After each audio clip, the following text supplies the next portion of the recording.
Hello student, हम लोग पढ़ रहे हैं सेल बायोलॉजी। और सेल बायोलॉजी में हम लोगों ने लास्ट क्लास में पढ़ लिया था general introduction of cell. General introduction of cell में हम लोगों ने बता दिया था कि सेल की स्टडी को साइटोलॉजी कहते हैं या कोशिका विज्ञान कहते हैं। और हम लोगों ने पढ़ लिया था टाइप्स ऑफ सेल के बारे में या कोशिकाओं के प्रकार के बारे में। हम लोगों ने बता दिया था मेनली 2 टाइप्स की सेल होती है, प्रोकैरियोटिक एंड सेकंड था अपना यूकैरियोटिक। इतना क्लियर है। आज हम पढ़ेंगे प्लाज्मा मेम्ब्रेन के बारे में। It is the important topic of cell. तो टॉपिक क्या अपना प्लाज्मा मेम्ब्रेन।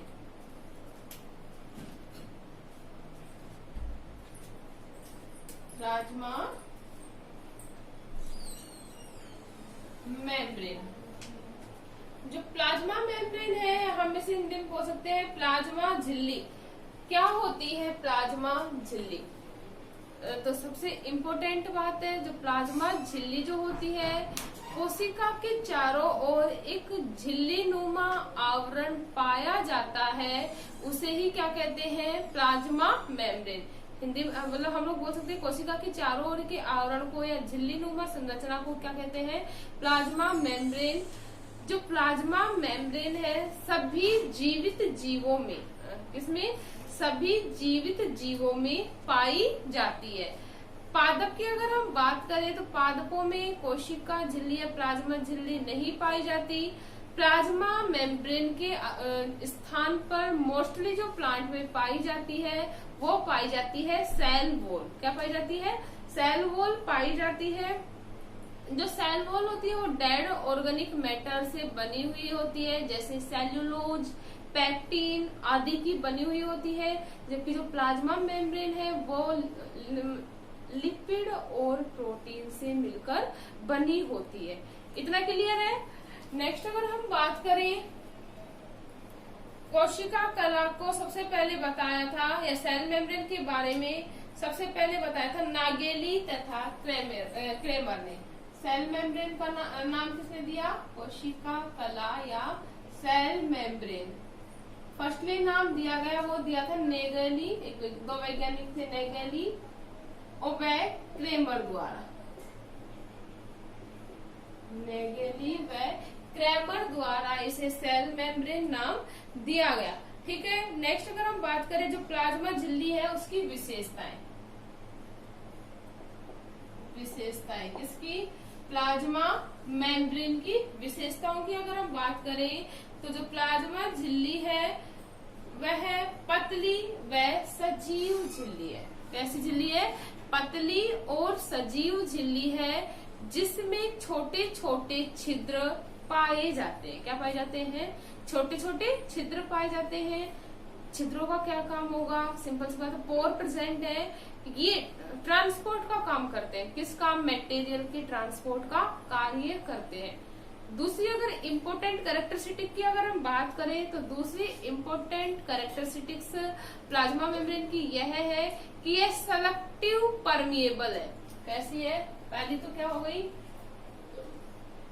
पतली व सजीव भित्ति। कैसी है? पतली व सजीव झिल्ली, जिसमें क्या प्रेजेंट है? छोटे छोटे छिद्र, जिसमें छोटे छोटे छिद्र प्रेजेंट होते हैं। ठीक है। दूसरा क्या है? इट इज सेलेक्टिव परमिएबल, मतलब चयनात्मक पारगम्य होती है। पारगम्य का मतलब क्रॉस। पारगम्य का मीनिंग क्या होता है? क्रॉस। ठीक है। और चयनात्मक का मतलब बेसिकली हम लोग नाम से ही मीनिंग निकाल सकते हैं, चयनित पदार्थों को ही कोशिका के आर पार जाने देती है, अदर मटेरियल को कोशिका के अंदर प्रवेश नहीं करने देती। ऐसी मेम्ब्रेन को क्या कहेंगे? चयनात्मक पारगम्य। क्लियर है। तो ये इंपॉर्टेंट कैरेक्टरिस्टिक फीचर्स थे किसके? प्लाज्मा मेम्ब्रेन के। नेक्स्ट अगर हम बात करें इसको समझाने के लिए अनेक क्या दिए गए मॉडल, प्लाज्मा झिल्ली के लिए दिए गए सिद्धांत की बात करेंगे। तो क्या है अपना टॉपिक नेक्स्ट? प्लाज्मा झिल्ली की संरचना। प्लाज्मा मेम्ब्रेन की स्ट्रक्चर, या हम लोग इंग्लिश में बोल सकते हैं स्ट्रक्चर ऑफ प्लाज्मा मेम्ब्रेन। तो स्ट्रक्चर ऑफ प्लाज्मा मेम्ब्रेन को समझाने के लिए विभिन्न मॉडल दिए गए, जिसमें से दो प्रमुख मॉडल है। एक तो है फ्लूइड मोजेक मॉडल और सेकंड है sandwich model. Fluid mosaic model is the most important model for plasma membrane. First हम बात करेंगे सैंडविच मॉडल की। कौन सा है? Sandwich model.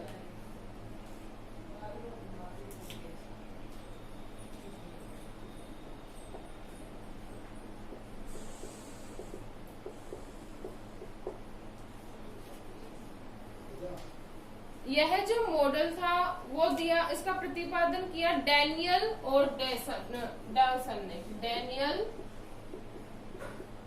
व डेवसन ने किसका प्रतिपादन किया? सैंडविच मॉडल का प्रतिपादन किया।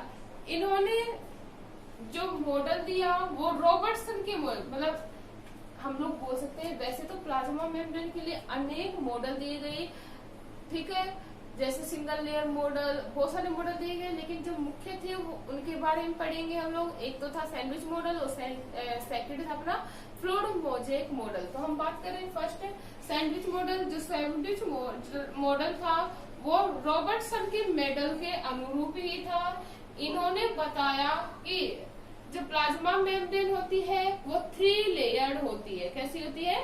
3 लेयर्ड होती है, जिसमें 2 परत तो प्रोटीन की, 2 परत किसकी पाई जाती है?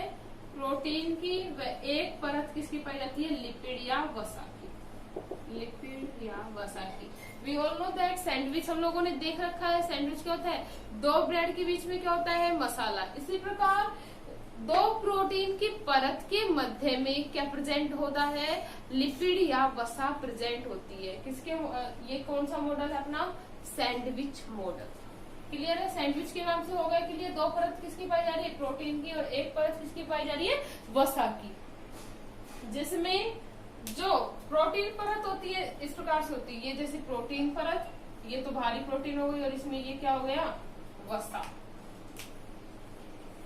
ठीक है, तो जो बाहरी और आंतरिक जो प्रोटीन है, ये बाहरी प्रोटीन हो गया, ये आंतरिक प्रोटीन हो गई। इनकी जो मोटाई होती है वो 20 एंगस्ट्रम होती है, 20 एंगस्ट्रम होती है।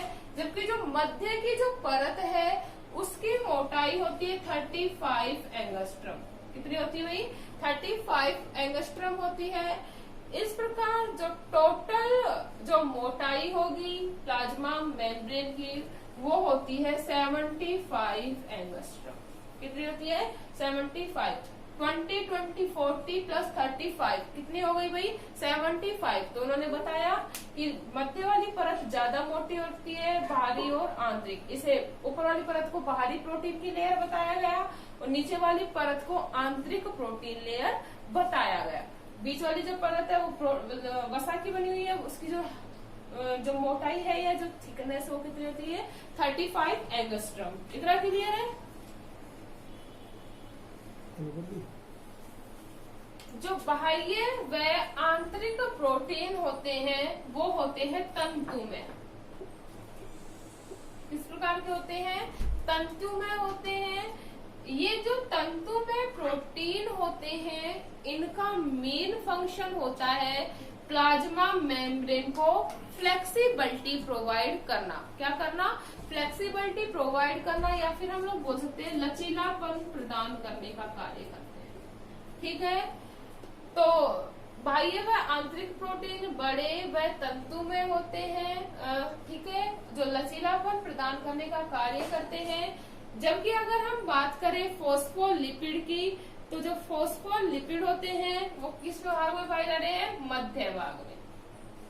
ठीक है, किस भाग में पाए जा रहे हैं भाई? मध्य भाग में पाए जा रहे हैं। और ये जो फॉस्फोलिपिड है ये है समान, इनका जो व्यवस्था क्रम होता है वो होता है समांतर व्यवस्था क्रम। कैसा होता है? समांतर व्यवस्था क्रम होता है।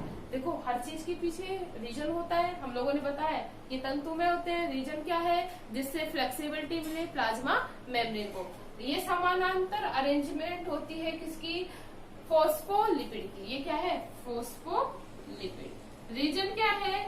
जिससे जो झिल्ली है वो चयनात्मक पारगम्य बने। कैसी बनेगी? चयनात्मक पारगम्य झिल्ली का निर्माण करने के लिए ये फोस्फोलिपिड अणु एक दूसरे के समानांतर अरेंज्ड रहते हैं। इसके साथ ही साथ ये जो फोस्फोलिपिड अणु होते हैं उनमें दो सिरे पाए जाते हैं, एक हाइड्रोफोबिक और दूसरा हाइड्रोफिलिक। मतलब एक जलरागी सिरा होता है या एक तो जल विरागी सिरा होता है और दूसरा जो सिरा होता है वो जल स्नेही सिरा होता है। क्लियर है इतना? नेक्स्ट अगर हम बात करें फोस्फोलिपिड का जो सिर वाला भाग होता है, कौन सा? जैसे हम लोगों ने बात कर लिया ये वाला भाग जो सिर वाला है, सिर वाला भाग जल स्नेही कैसा होता है? जल स्नेही होता है, जबकि जो पूंछ वाला जो भाग होता है वो जल विरागी होता है। सिर वाला भाग जल के साथ कांटेक्ट कर सकता है, जबकि पूंछ वाले भाग में जल विरागी होने के कारण यह जल के साथ संपर्क स्थापित नहीं कर सकता। इतना क्लियर है? तो ये थी हमारा प्लाज्मा मेम्ब्रेन का सैंडविच मॉडल। नेक्स्ट हम बात करेंगे किसके बारे में? फ्लूइड मोज़ेक मॉडल के बारे में। इतना क्लियर है?